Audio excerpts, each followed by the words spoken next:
We are at Twisted Vine Brewery. We are at this recent location, right? It's been a handful of years since you've been here. 2 years, yep. 2 years. Now, you were another place before this and another place before that. We were. So we actually started down at Madison County Winery in Madison County. Inside the winery? Yep. We rented some space in the warehouse area for our small brew system. And then we started brewing beers, and our beers got more popular, and we outgrew the space. This is a good problem to have. Absolutely, for craft beer. So you started as a hobbyist, craft beer, home brew, and you and a bunch of guys from work, right? Yeah, there's a bunch of guys from work. There was a home brew club, and we rented some space just to try it. And it got bigger, we got popular. And so we moved from there to West Des Moines. That's got to be quite a leap from being home brewers and buddies that are having a good time making beer to thinking, you know, we think strangers would like this and will give us money for it. Yes, absolutely. What were those talks like? Well, you know, it gets real when you have, you know, the bills to pay. Right. And then you really hope that the folks that told you they like their beer actually do, and they come back and they come back and they come back. And that's sort of what started happening in West Des Moines. And yeah. So you were the winery, and then you moved to the other location that, is this right, used to be like, wasn't the big nightclub around here like Denny Arthur's or something? It was. It had a number of tenants, and we were the last one. And when our lease was up, West Bank wanted to redevelop that area into their new location. Okay. And so we started looking for a home. And we started looking around, and we really wanted a place, a space that had more of a brewery type feel, because that was a small kind of confined area. Right. And we found this place. It was perfect. This has a long history. It was built in 1874. 1874, what was it originally? It was the Central Oil Works. So what they would do is they would purchase flax from farmers and press that into linseed oil. And linseed oil was a very popular oil before the petroleum oil really started taking over. Oh, wow. And so we've kind of come full circle. So they were processing grain, and we are too, but we're just kind of taking it one step further and brewing it. So it's under renovation, you're looking at this place, and you're thinking, I mean, you have to kind of have that vision to think, oh, this could really be something. But in the back of your head, too, you're probably thinking, oh boy, this is going to be a lot of work.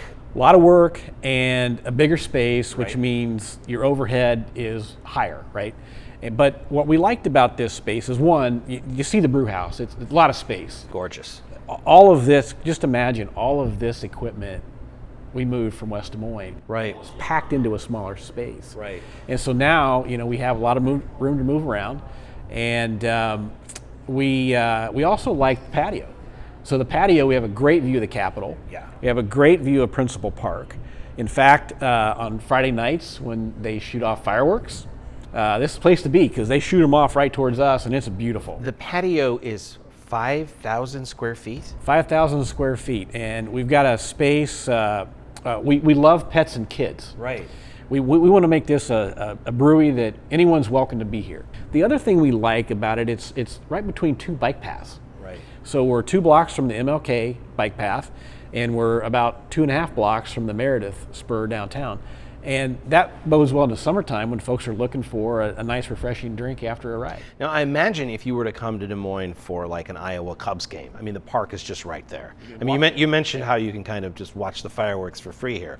But if you're coming into town for a ball game, you could pregame here, watch the game there, postgame here. Yes, absolutely, all of that. And you're not too terribly far from some of the other great breweries in Des Moines too, right? Exactly. That's, you know, we've got a number of them that are walking distance, so a Right. short ride, and that was by design. So when we looked at the place, like you said, it checked a lot of the boxes for us. Right. And the fact that you know, the tap room, if you have not been in it, we've got all the historic beams. The original construction is pretty much intact. There's an old safe that was put in 1913. I got to ask about the beer here at Twisted Vine. What are you known for? Yeah, so we're known for, our tagline is uniquely twisted. So we'll take a pretty common style of beer, and we try to do things around it. So one of the ones we have on tap is a Goza, and it's hibiscus. Okay. And then we also took part of the batch and we brewed it with strawberries. So you have a hibiscus version, you got a strawberry hibiscus version. So we're known for our West Coast IPA. We're known for our hazy IPA called Whadda Juicebag. And we're known for... Wait. Whadda Juicebag? I like how you just kind of threw that in there. Yeah. Whadda Juicebag. Yes. That's how you're supposed to say it. Yes. Okay. Yeah. I think I know what that refers to. Yeah. Okay. So, but it's a nice hop stack and citrus kind of background. Is it clean? It's very refreshing. Okay, that's what we want to hear. There you go. What's this beer that you make for the World Food Prize? Yeah, that was an interesting collaboration. We do a number of collaborations. So if you went into our tap room, we've got 28 beers on tap that we've brewed here. Holy cow. So the Green Revolution is the one you're referring to. That one was one, we have a connection to agriculture, a lot of the partners. And Norman Borlaug, as you know, he was the first World Food Prize recipient. Right. And Scientist who single-handedly is responsible for at least 1 billion people being alive that otherwise wouldn't be. he's from Iowa, got local roots. Right. And World Food Prize is literally here. It was just last week. Right. And so we reached out to the World Food Prize folks, Ambassador Terry Branstad, who was the governor, ambassador to China, and now running the World Food Prize. And we said, hey, we would like to do a beer that features all the grains that Norman Borlaug worked on. And we found a recipe where we could do that. We tried it, and we brewed it, and we put it out to local hotels, and it's pretty popular with that connection to the World Food Prize. What other beers with local ingredients are you proudest of here? Oh, we have our brown ale that we have. It features local honey.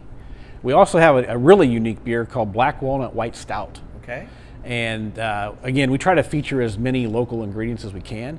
But one, white stout is not a very common thing to find. Usually when you think about stouts, you think about a darker style beer. For sure. This is a white stout. It's got some notes of vanilla, a little bit of, the walnuts, of course, and a little bit of a couple other things that really bring out this stout type feature in a very unique way. Mm-hmm. And so when we say, we have a white stout, and then the black walnut, that's intriguing enough for folks to try. I don't know if they've ever heard of anything as twisted as a white stout. I mean, that just on the face of it, a stout in my head, we all picture what that looks like, and wow, that's crazy. It's Twisted Vine in Des Moines, an incredible space with an amazing history and delicious, delicious beers. Jerry, cannot thank you enough for the time. Thank you very much. Cheers! Cheers. What's your favorite beer movie? There's no wrong answers here. Does it have to be a beer movie, or is it just a movie I like to watch while drinking beer? Okay, let's start with a beer movie, and then movie you like to watch while drinking beer. I mean, Beer Fest is good. Right. There's That's no a wrong great one. answers here.